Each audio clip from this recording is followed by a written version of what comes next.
Hello, students. Uh, I'm Dr. Naglakshmi.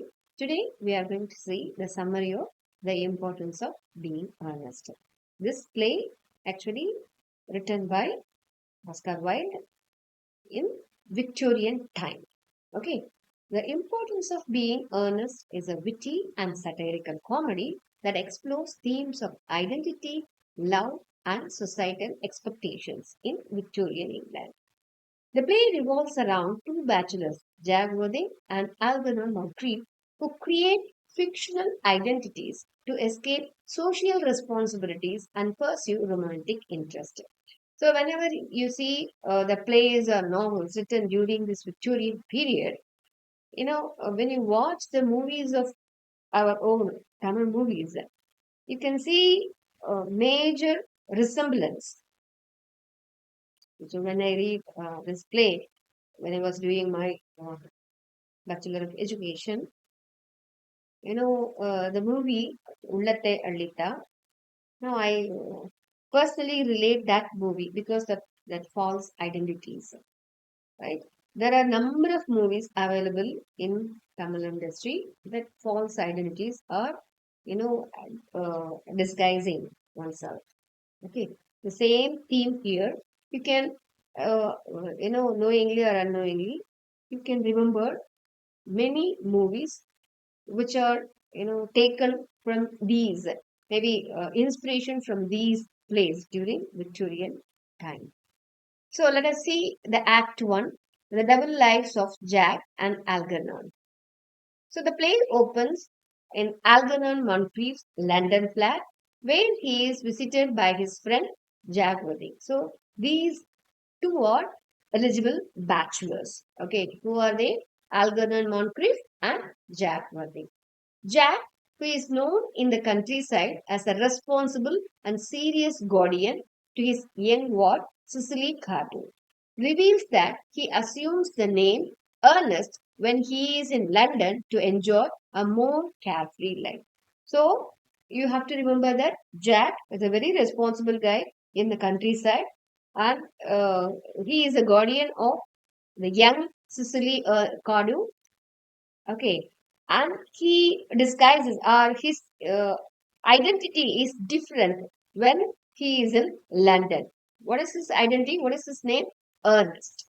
Okay, Algernon, who is skeptical of marriage, teases Jack about his secret identity and questions his motives. So Algernon had a doubt about his friend's identity, and he teases also he questions about his identity and his motives. Jack is in love with Gwendolyn Fairfax, Algernon's cousin, and plans to propose to her. However, Lady Bracknell, Gwendolyn's strict and aristocratic mother, disapproves of the match after learning that Jack was abandoned as a baby and found in a handbag at Victoria Station.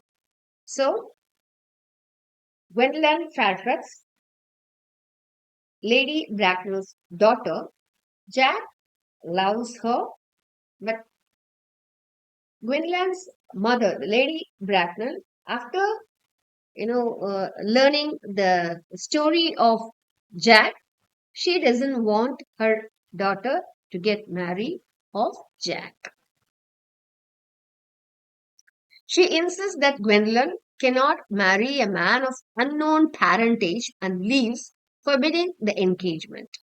So she is not agreeing their marriage. She doesn't want her daughter to get, to marry a man of unknown parentage.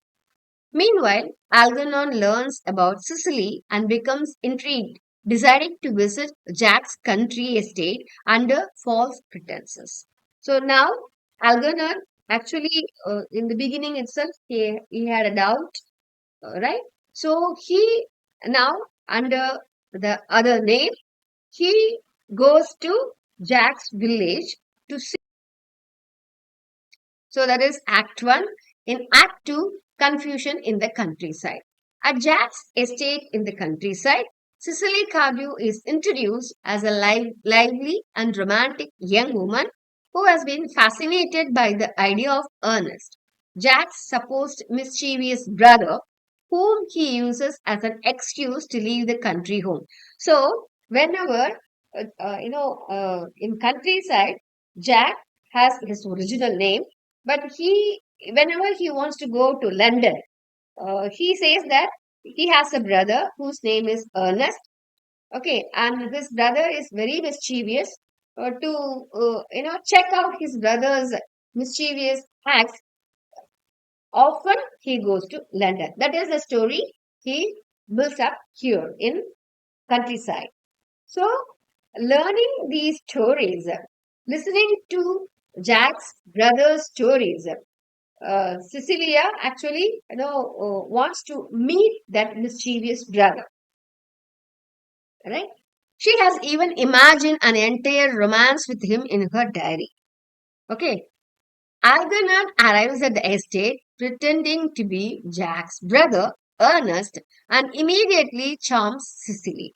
So, when Algernon came to this countryside, he says that he is the brother of Jack and his name is Ernest. So, listening to this, actually, Cecily is so happy, and he is also so happy to see Cecily, a beautiful young woman. She, having already romanticized the name Ernest, falls in love with him, and Algernon, equally smitten, proposes to her. So, they both are in love now.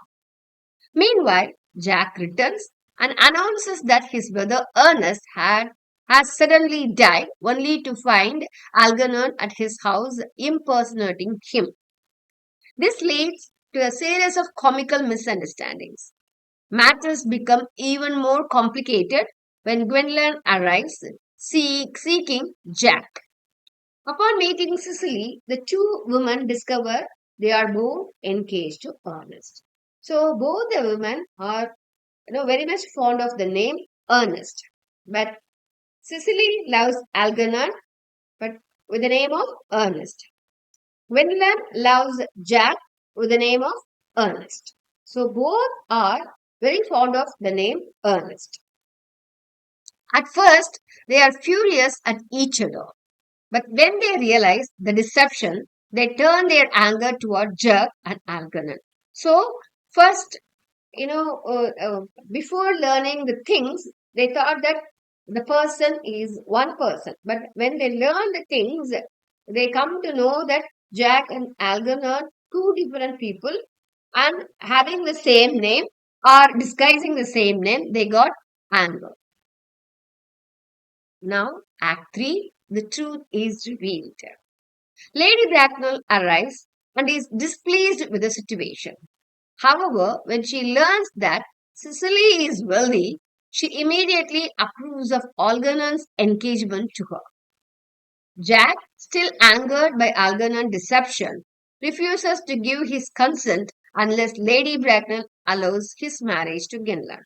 So now, because Lady Bracknell, Gwendolyn's mother, is a aunt of Algernon. So when she, learns that Cicely is a wealthy girl, she agrees their marriage. That is Algernon and Cicely's marriage. But who has to give consent for Cicely's marriage? Jack has to give consent.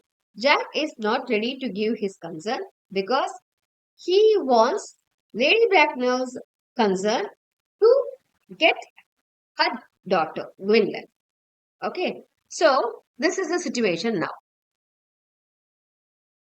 Miss Prism, Cicely's governess, enters the scene, and Lady Bracknell suddenly recognizes her as the woman who years ago lost a baby in a handbag at Victoria Station.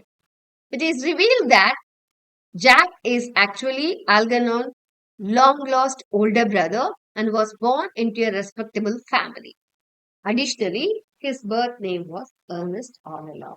So Miss Prism, lady's governess, was the old lady. When she enters the scene, seeing her, Lady Bracknell recognizes her and asks the story, the uh, flashback of the story of whose story? That is Jack's story. When she learns that Jack is the older brother of Algernon. Then the whole thing is revealed, and also his birth name actually Ernest. So what the life is now become the truth. With all misunderstandings cleared up, Jack is able to marry Gwendolyn, and Algernon and Cicely's engagement is also approved. So Jack humorously concludes that he has finally learned the vital importance of being earnest. So that is the title of the play. So in the beginning, Jack also pretends his name is Ernest, and Algernon also pretends his name as Ernest.